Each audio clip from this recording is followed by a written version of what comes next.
Ladies and gentlemen, the 56th Governor of New York, Andrew Cuomo. Good morning to all. As I said on Monday, these are no ordinary times. We are at war, my friends, but we are clear-eyed about the path ahead and we are committed to victory. I've laid out multiple specific action plans which we must execute simultaneously to address this complex array of challenges. We have detailed our plan to stop the spread of COVID and manage our hospitals, the challenges of the vaccination process and the lack of federal supply. We discussed the challenges post the COVID war, the reconstruction period, using testing to reopen our economy and bringing the arts and culture back to our cities. How we must anticipate a changing economic landscape with universal broadband and seizing opportunities such as our transformation to a green economy. We've established that the state's short-term $15 billion economic deficit must be addressed by Washington, and the inarguable truth that Washington has assaulted New York for the past 4 years, and that we must demand justice and fairness from Washington finally. New Yorkers are just tired of subsidizing other states with our tax dollars. The late Senator Daniel Patrick Moynihan repeatedly made the point that New York has constantly been shortchanged by the federal government. No state gets back less from Washington than New York State. It has been true for over 50 years. New York subsidizes 42 other states. Why should we subsidize other states to keep their taxes artificially low so they can then appeal to our citizens and businesses to relocate? And it's only been getting worse. The new SALT assault on New York taxpayers cost an additional $30 billion. Let our federal representatives, who now control both houses in Washington, finally deliver for New Yorkers. Basic fairness is all we ask, but basic fairness we demand.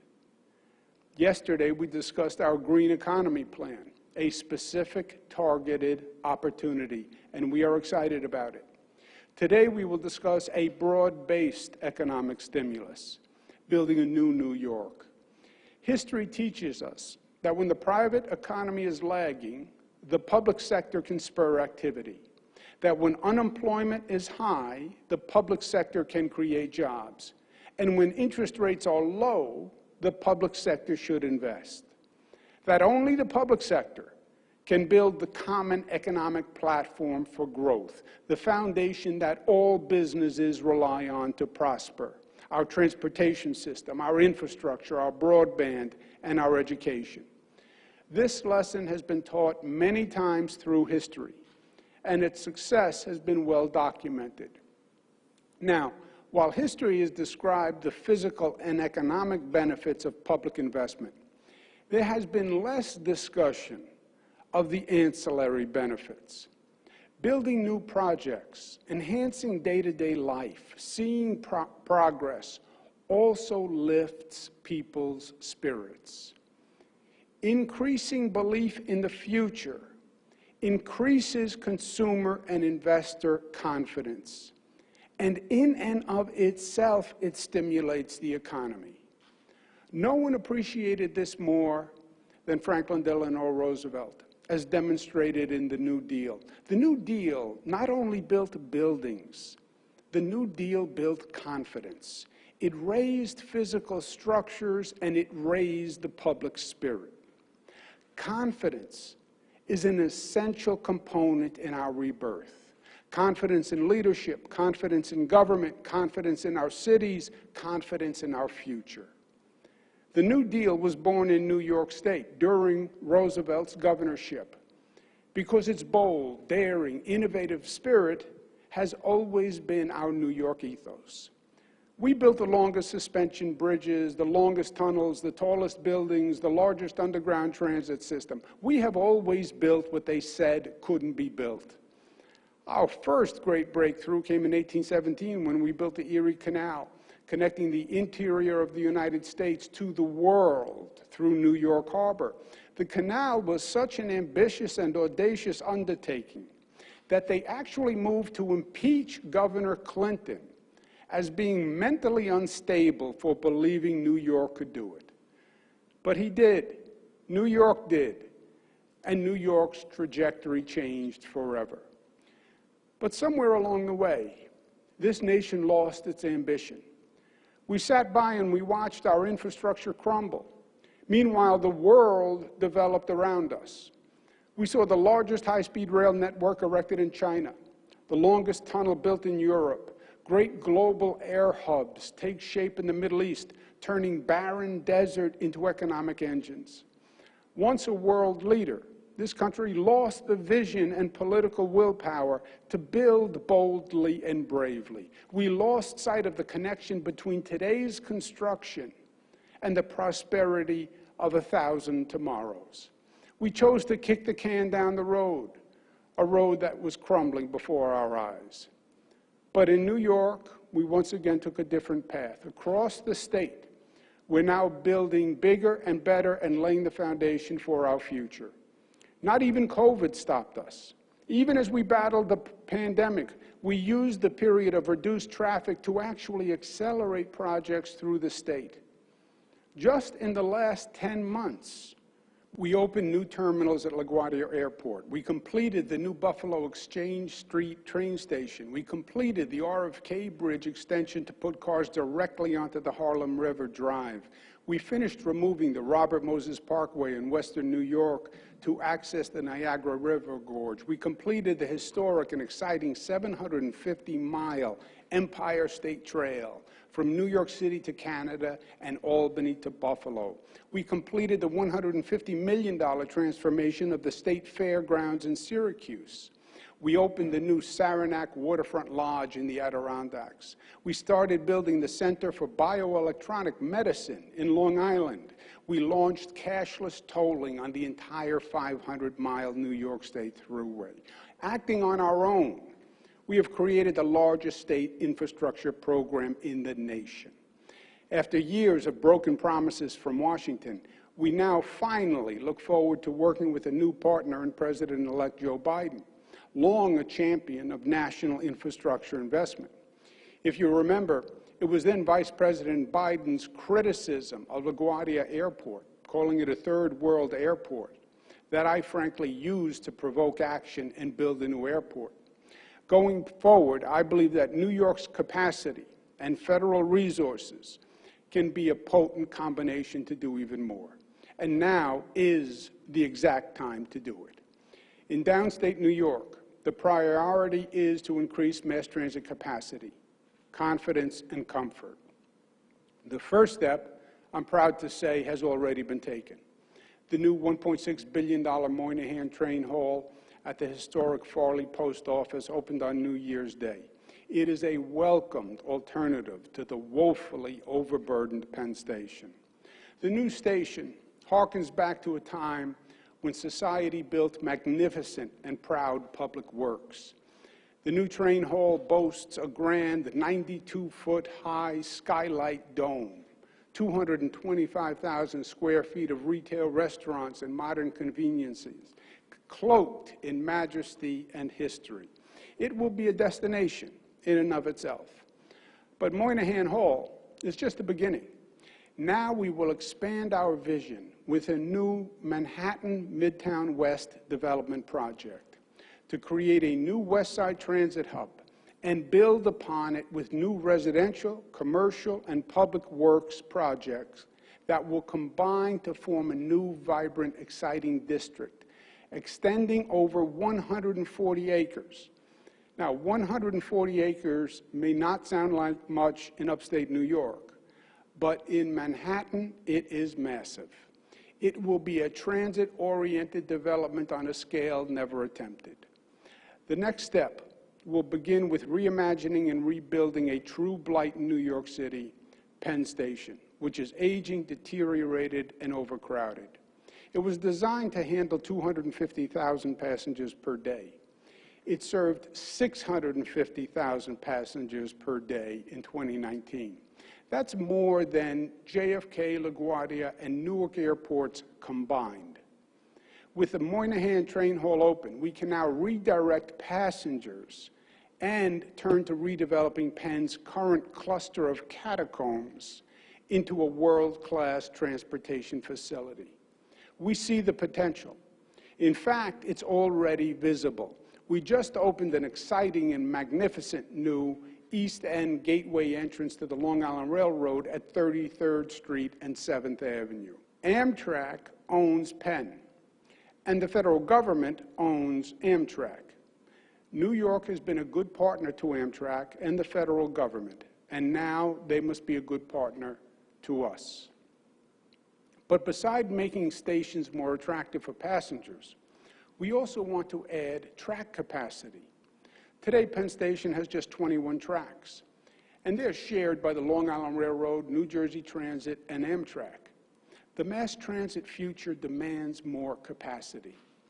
By acquiring the square block to the south of Penn Station, we can build another terminal. We call it Penn South. That will add 40% more train capacity by adding at least 8 additional underground tracks. This new complex also anticipates 2 new cross-river train tunnels to bring more trains across the Hudson from the west, and the renovation of the 2 existing cross-river train tunnels for a total of 4 train tunnels from points south and west of New York. Washington has delayed these tunnels, called the Gateway Project, for years, and they must finally move forward. New York State stands ready to help in an equitable gateway venture, but New York has neither the resources nor the patience to partner in more wasteful bureaucracy. Taken together, the Moynihan Hall, the block south of Penn Station, and the renovated Penn Station will double our capacity and make travel easier, safer, and more reliable, and more enjoyable. The new project will be called the Empire Station Complex and will be the most ambitious mass transit development in the United States of America. But that's just the beginning of Manhattan Midtown West. With this transportation complex as its cornerstone, the redevelopment will spread east to Broadway and west to the Hudson.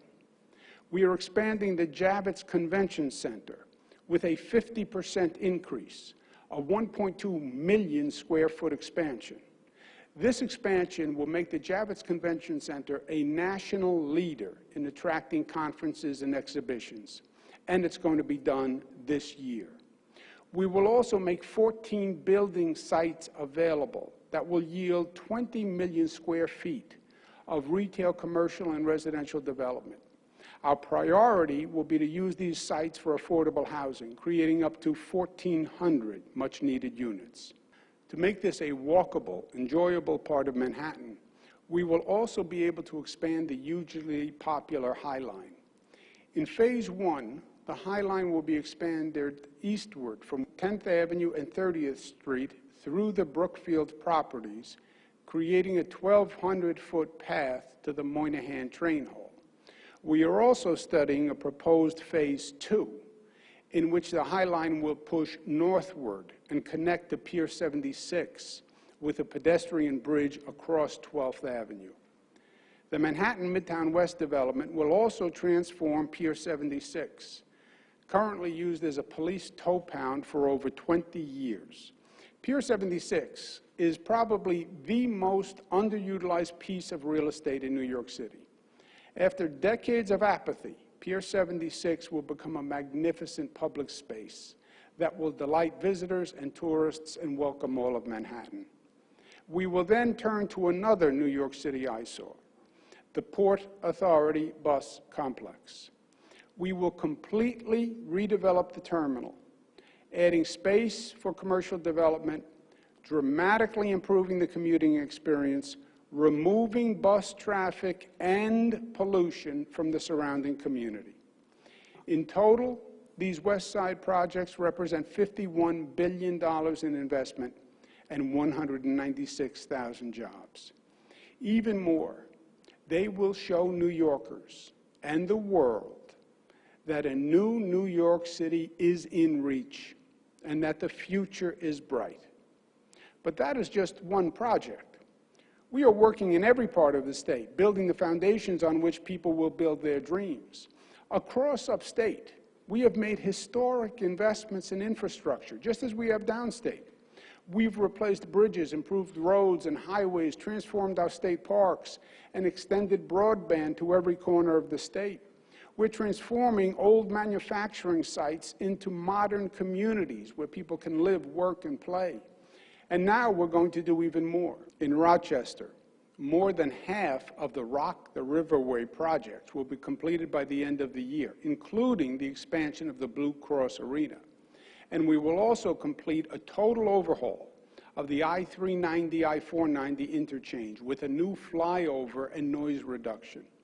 In Buffalo, we are taking down the Skyway, an idea first proposed 50 years ago, and creating a spectacular park overlooking Lake Erie. Our construction team is ready to break ground as soon as the federal approval comes through. We are also creating a beautiful elevated park in Albany. The Albany Skyway will connect pedestrians and cyclists to the Hudson River waterfront. It will be completed this year. In the southern tier, we are going to complete the Binghamton University Decker School of Nursing to continue to enhance training for nurses at this critical time. In the Mohawk Valley, we have broken ground on the new Utica Hospital, and that will open in 2023. In the North Country, we will complete the new Mid-Station Lodge at Whiteface Mountain this year. In the Hudson Valley, we are on track to complete the redecking of the aging Newburgh Beacon Bridge in 2022, and we're going to accelerate it, completing it 9 months ahead of schedule. And this year, we're going to open Legoland theme park in Orange County, drawing tourists and creating hundreds of new jobs. In central New York, we will transform the obsolete and poorly designed I-81 viaduct in Syracuse into a modern transportation corridor.